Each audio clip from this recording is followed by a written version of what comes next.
Hi, welcome to our maths classes. तो अभी हम कर रहे हैं क्वेश्चन नंबर 5 एक्सरसाइज हमारे पास 12.1 लीनियर प्रोग्रामिंग।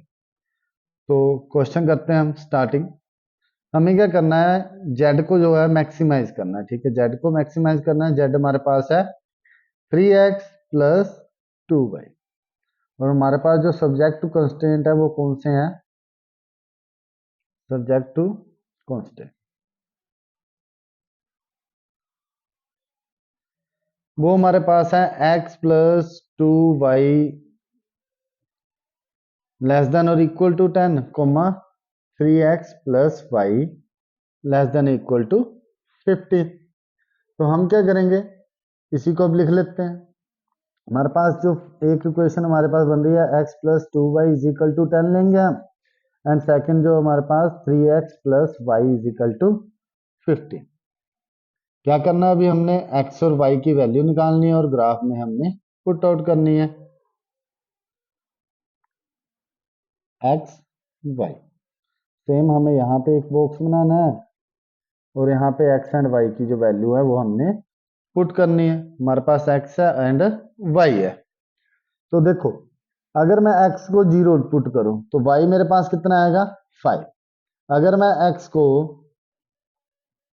4 पुट करता हूं तो मेरे पास y कितना आएगा 3। सेम यहाँ पे x को 0 पुट करो, y 15 आ जाएगा।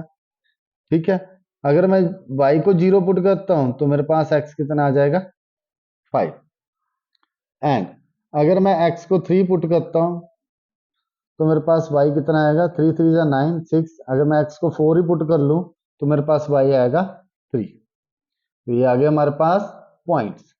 इनको हम यहाँ पे फिल आउट करते हैं 1 2 3 4 5 6। ये मेरे पास है x axis and here I have y axis. 1 2 3 4 5। First हमारा 0 से 5, तो ये पॉइंट हो गया 0,5। 4,3 4 x एक्सिस एंड 3 जो है हमारा y एक्सिस पे पॉइंट, मीन्स हमारा पॉइंट जो है वो यहाँ पे होगा। तो मैं क्या करता हूँ, इस इक्वेशन को लाइन को ड्रॉ कर लेता हूँ। लाइन जो है हमारे पास उसको ड्रॉ करते हैं, हमारे पास क्या आ जाएगा, मिला दो इसको, सिंपल। ठीक है, इसके बाद अगर नेक्स्ट का हम पुट करते हैं x 5 है एंड y 0 है, ये आ गया x 5 y 0। उसके बाद हमारे पास जो दूसरा पॉइंट है वो हमारे पास है 4,3। सेम ही पॉइंट है, इनको मैच कर लेते हैं तो मेरे पास ये लाइन बन जाएगी। अब ये जो लाइन है मेरे पास ये किसकी है, 3x plus Y is equal to 15 है। ये लाइन जो मेरे पास ये कौन सी है, x plus 2y is equal to 10।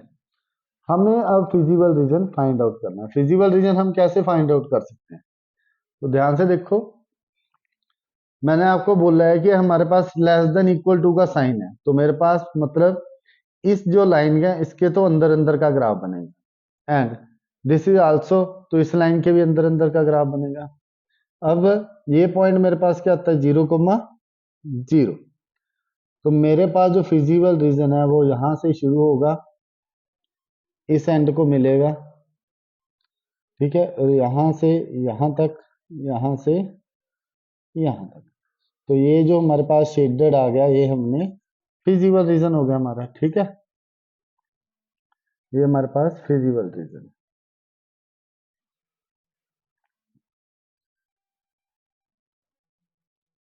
इसको हमने शेड कर लेना है।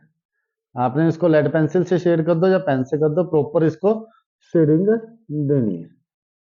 ठीक है, ताकि आपका क्वेश्चन जो है वो अच्छा दिखे। ग्राफ पे आप इसको बनाएंगे और बिल्कुल अच्छे से बनाएंगे, मेजरमेंट बिल्कुल प्रॉपर होनी चाहिए।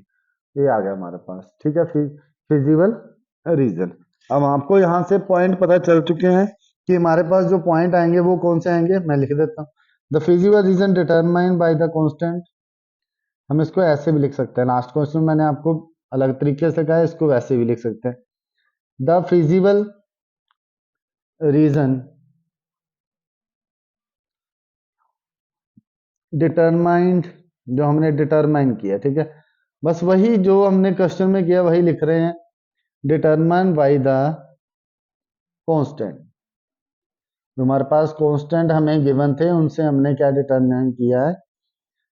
हमारे पास कांस्टेंट कौन कौन से थे, एक तो x plus 2y less than equal to 10 and 3x plus y less than और इक्वल टू 10।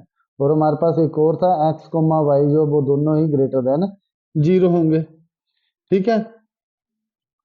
एंड जो हमारे पास है वो रीजन हमारा ये बन गया, इज गिवन बिलो, मतलब ये हमने बनाया है, ठीक है। ये जो हमने बनाया है इसको, अब हमारे पास जो फिजिबल रीजन है उसके कॉर्नर पॉइंट लिख लेते हैं। हमारे पास ए जो है इसको नाम दे लो, ठीक है।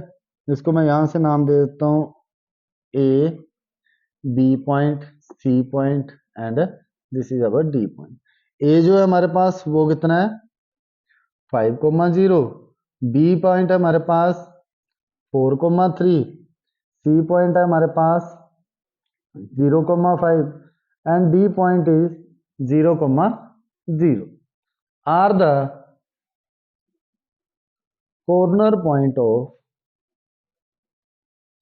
corner point of किसके feasible reason.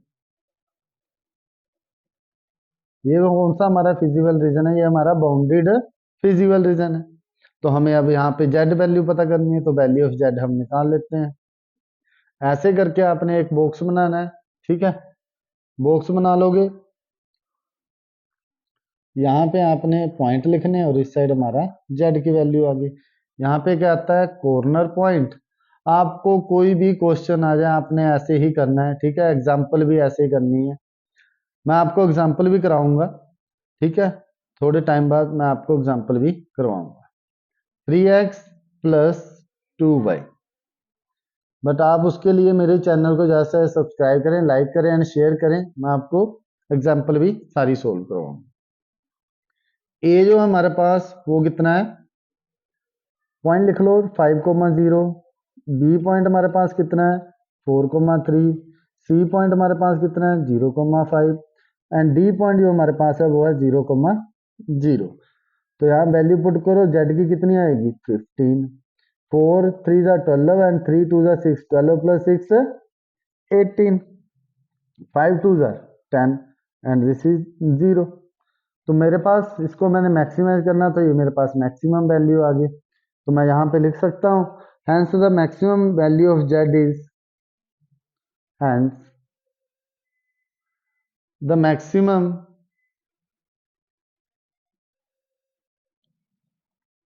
value of z is कितनी है 18 है। और पॉइंट कौन कौन से है एट पॉइंट, कौन कौन सा पॉइंट हमारा 4,3 के ऊपर है, दैट्स इट, ठीक है। तो अभी हम करते हैं नेक्स्ट क्वेश्चन। नेक्स्ट क्वेश्चन क्या है हमारे पास, नेक्स्ट क्वेश्चन है हमारे पास क्वेश्चन नंबर 6। तो क्वेश्चन नंबर 6 हम कैसे करेंगे देखते हैं। क्वेश्चन नंबर 6 में मिनिमाइज इसको करना है, सब्जेक्ट टू कंस्ट्रेंट हमारे पास ये रहे। तो हमें मिनिमाइज करना है जेड को, ठीक है। मिनिमाइज करना है जेड को, जेड इज इक्वल टू हमारे पास है एक्स प्लस 2y, और हमारे पास जो कंस्ट्रेंट है वो कौन कौन से हैं, कंस्ट्रेंट लिख लेंगे हमारे पास 2x plus y is equal to 3 and x plus 2y is equal to 6 है। और x comma y greater than 0 means हमारा ग्राफ जो है वो फर्स्ट क्वाड्रेंट में ही बनेगा। 2x प्लस वाई हमारे पास आ गया, तो यहाँ पे टेबल बनाएंगे, x और y की वैल्यू हम क्या है फाइंड आउट करेंगे। तो यहाँ पे देखो क्या आ गया मेरे पास, ये x पॉइंट है, ये y पॉइंट, x y। अगर मैं यहाँ पे x को 0 पुट करूं तो y मेरे पास कितना आ गया 3, ठीक है। अब x को मैं 1 पुट करता हूं तो y मेरे पास कितना आ जाएगा 1, x को 1 पुट किया y भी 1। अब यहाँ पे देखो x को 0 पुट करो, y मेरे पास कितना आ गया 3। x को क्या पुट करें हम, x को 2 पुट कर लो, y मेरे पास कितना आ जाएगा 2। अब इन पॉइंट को हम यहाँ पे फाइंड आउट कर लेते हैं। ठीक है, x मेरे पास है 0 और y मेरे पास है 3, तो पॉइंट मेरा आ गया यहाँ पे 0,3। x हमारे पास 1 है, y भी हमारे पास कितना आ गया 1, तो यहाँ पे हमारा पॉइंट बनेगा 1,1। इन दोनों को मैच आउट कर लेते हैं, इनको मिलाने पे हमारे पास ये एक लाइन बन जाएगी। ठीक है जी, तो 2x plus Y is equal to 3 की हमारे पास ये लाइन आ गई। इसके बाद x हमारे पास कितना है 0, x क्या है हमारे पास 0 एंड y हमारे पास कितना है 3, सेम पॉइंट। एंड हेयर हमारे पास जो है वो 2 एंड 2 है, कितना है 2 एंड 2, तो ये पॉइंट हमारे पास है 2,2। तो इसको भी मिला लेते हैं बच्चों, ये ऐसे मिल जाएगी लाइन। तो ये वाली लाइन जो मेरी वो कौन सी है, x plus 2y is equal to 6। अब हमें देखना है कि ये जो है वो कहाँ पे क्या क्वेश्चन बता रहे हैं। 2x plus y greater than 6 means हमारा जो एरिया है वो बाहर का शेड होगा और इस लाइन के बाहर का होगा, इसके भी बाहर वाली साइड का ही एरिया शेडेड होगा। तो अगर यहाँ पे भी इससे बाहर है इससे भी बाहर है, तो कॉमन हमारे पास कौन सा आ गया, ये आ गया, जिसमें दोनों ही हमारे शेड हो रहे हैं। यहां से चलेगा और ये चला जाएगा। ठीक है, ये वाला हमारा जो एरिया है इसको मैं फाइंड आउट कर लेता हूँ। तो ये एरिया हमें फाइंड आउट करना है, यही है कॉमन। ठीक है, ये छोड़ दो, ये तो चला ही जाएगा, लास्ट हमें पता ही नहीं है इसकी लिमिट कहाँ तक है। तो मेरे पास जो पॉइंट बनेंगे वो मेरे पास ए पॉइंट ए है एंड बी पॉइंट यहाँ पे। तो यहां से देखो क्या होगा, हमारे पास जो है वो अनबाउंडेड रीजन आएगा। कौन सा रीजन आएगा, अनबाउंडेड। मैं लिख दूंगा अनबाउंडेड रीजन हैविंग पॉइंट, ए पॉइंट हमारे पास 0,3 एंड बी पॉइंट इज 2,2। हमारे पास दोनों पॉइंट आ गए, हमें वैल्यू पता करनी है मैक्सिमाइज और मिनिमाइज। तो हम बनाएंगे एक टेबल। ठीक है, हमने एक टेबल बनाना है और यहाँ पे हमारा आ जाएगा corner point and here z is equal to x plus 2y। ये आ गई मेरे पास वैल्यू। कॉर्नर पॉइंट हमारे कौन से है, a है 0,3 एंड b है हमारे पास 2,2। पुट करो 0 3 2 6, 2 प्लस 4 ये भी हमारे पास कितना आ गया 6। हमारा जो z है वो दोनों पे ही वैल्यू सेम शो कर रहा है, तो मतलब हमारी ये दोनों ही मिनिमम वैल्यू। तो हम लास्ट में लिख देंगे both point having z is equal to 6 at 0,3 and 2,2। तो जो हमारी लाइन है ऑन लाइन ए बी। अब इसके बाद हम लिख सकते हैं हैंस जेड जा hence minimum value of z, hence minimum value of z वो हमारे पास कितनी आ गई 6, जेड इज 6। That's it. अगर आपको किसी क्वेश्चन में कोई भी डाउट हो तो आप मुझे कमेंट करके बताएं और मेरे चैनल को ज़्यादा से ज़्यादा लाइक शेयर एंड सब्सक्राइब करें।